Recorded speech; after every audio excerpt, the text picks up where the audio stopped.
Ainsi, la clientèle devient une communauté électronique, c'est-à-dire une somme d'adresses électroniques qui s'auto-organisent plus ou moins, et ça, quel que soit son niveau d'implication. On a vu les fans, on a vu les utilisateurs vraiment engagés, et cette nouvelle relation, cette communauté électronique, pour la faire vivre, il faut respecter un certain nombre de règles. Pas un message sans réponse.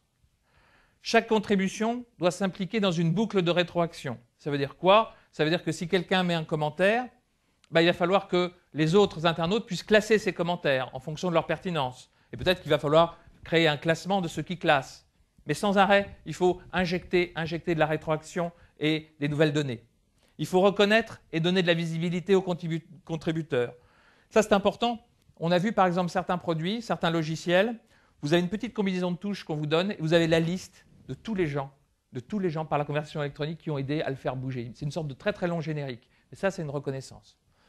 Il faut émanciper les utilisateurs en leur donnant beaucoup d'informations. Encore une fois, l'information que vous ne donnez pas vous-même, c'est les autres qui la donnent. Le secret est une faiblesse. Et surtout, il faut rendre manifeste l'impact réel de la communauté sur les produits.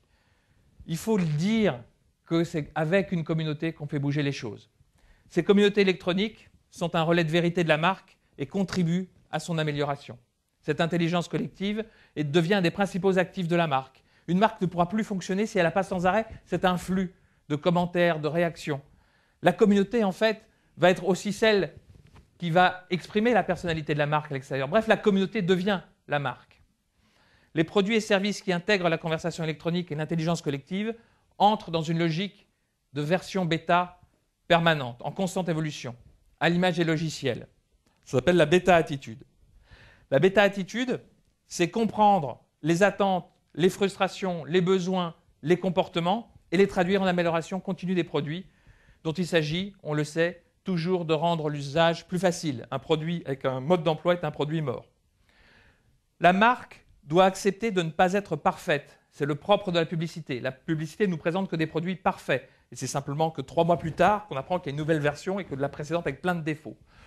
Donc, cette idée de perfection de la publicité doit être changée et on doit dire finalement, nos produits, on va les améliorer. Ils sont perfectibles.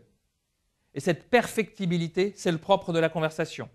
Une marque doit reconnaître tout de suite ses erreurs, sans ambiguïté, et y remédier vite dans un processus transparent. Nous avons vu le réseau de fans, la communauté des impliqués, la communauté plus large des clients adressés électroniquement. Il existe encore une autre catégorie de communauté, la communauté d'usage. La communauté d'usage, c'est aussi un relais d'information, une source d'entraide et de créativité pour mieux utiliser les produits et services de la marque. Je donne un exemple. Une grande surface de bricolage, c'est tout ce que j'ai trouvé comme illustration, se liera à une communauté dédiée de conseils et d'astuces pour tout faire soi-même. On achète un produit et peut-être même sur le produit, on aura l'adresse électronique du forum qui correspond à ce qu'on achète. Bientôt, l'un n'ira pas sans l'autre et on ira dans cette surface-là parce qu'elle est liée à cette communauté-là. Une banque va proposer un simulateur budgétaire pour optimiser son cash. C'est très utile d'avoir les budgets de tous les autres. Chacun rentre son budget, la machine les anonymise et on peut se dire, moi je veux acheter un scooter. Il y en a 300 qui ont trouvé la solution avec la petite somme qui leur a été impartie qui correspond à celle que j'ai. Comment je vais faire? Un constructeur automobile peut dire, voilà, j'ai le courage de signer et de participer à un site de tuning dédié à ces véhicules. Tous les ingénieurs, bien sûr, de la marque sont contre, mais le marketing se rend bien compte que c'est un moyen de faire avancer le produit. Une marque de protection féminine pourra initier un groupe de dialogue et de partage sur les premières règles et finalement faire parler d'un sujet très intime d'une manière respectueuse que tout le monde va pouvoir partager. Un confiseur pourra animer les sites de référence des goûters d'anniversaire. Ce n'est pas encore fait celui-là, ça doit faire. Sur un site communautaire d'usage, la marque, ça c'est le point fort, ne vend pas des produits pour répondre à des besoins, ça c'est le credo habituel, mais répond à des besoins pour vendre des produits. Cette inversion d'objectif démontre sa compréhension et sa proximité. Faire gagner du temps, de l'argent à ses clients et leur rendre la vie plus facile est un investissement aussi rentable que la publicité. Après l'image de marque, voici donc la communauté de marque. L'importance de la communauté électronique est telle qu'elle correspond au sein de l'entreprise à une nouvelle fonction capitale, le Chief Community Officer. Donc comme c'est capital, j'ai mis Chief, et comme c'est vraiment très important, j'ai mis en anglais. Elle ou il aura pour mission de piloter le travail collaboratif, l'intégration et l'intégration de l'intelligence collective. Quatrième réponse. combiner conversation et publicité. Voilà, c'est le résultat de la combinaison. Toujours ambitieux, Sky, quand même. La conversation positive est lente. Son rythme est incompatible avec des résultats trimestriels. Il faut donc accélérer cette conversation en la faisant connaître le plus vite possible. Par une campagne, voilà, traditionnelle de publicité diffusée en masse. Cette campagne va renvoyer sur la conversation qui en sera le prolongement naturel, et je dirais même le prolongement indispensable. La publicité va donner la vitesse, le résultat immédiat, la couverture. La conversation va donner la profondeur et la conviction. La puissance de la publicité combinée à la finesse de la conversation est plus efficace que la télévision. Des études à votre disposition le démontrent. C'est l'équation gagnante. Et une telle équation fait aussi mieux comprendre pourquoi l'investissement publicitaire sur Internet va être multiplié par 5 dans les 10 ans. La combinaison conversation et publicité vaut aussi pour le lancement des produits. C'est intéressant d'étudier la stratégie des nouveaux artistes musicaux. C'est souvent d'abord de se focaliser sur un noyau de fans avant d'exploser auprès du grand public. Avant d'être une star, soyez une micro-star.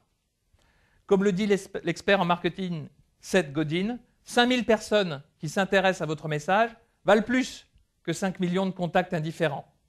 Cette base ultra-réactive, démultipliée ensuite par la notoriété et la publicité, est la clé du futur succès.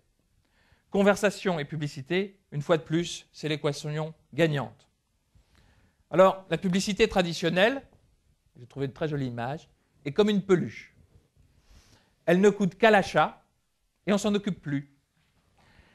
La conversation, quant à elle, est vivante.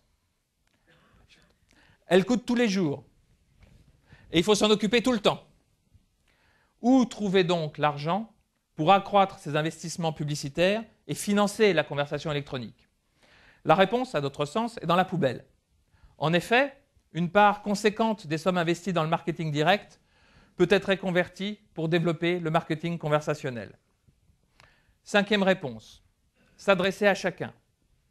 Internet et plus particulièrement les réseaux sociaux permettent de ne plus s'adresser à des cibles par les seuls critères croisés qu'on connaît, d'âge, sexe, niveau d'éducation, etc., ou revenus, mais à des groupes de personnes qualifiées par leur comportement et leur identité numérique.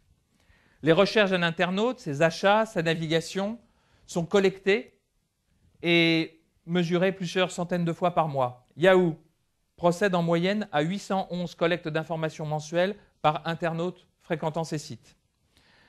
À cette collecte s'ajoutent bien entendu les informations volontaires données par les utilisateurs eux-mêmes sur leur fiche d'inscription, leur profil ou leur blog, et le réseau social n'est que cette somme d'informations. Les données individuelles collectées sur chaque utilisateur par ses contributions lors de ses interactions avec le réseau permettent en les combinant de dessiner des cibles nouvelles et très originales. Je donne un exemple, comme par exemple le lancement de la glace au potiron spéciale Halloween. Il faut la vendre. Donc, par recoupement, on peut déterminer des profils d'acheteurs et trouver en expérimentant des combinaisons de mots-clés. Alors là, je donne la formule magique. Et les internautes dont les profils intègrent ces mots verront la publicité pour la glace au potiron.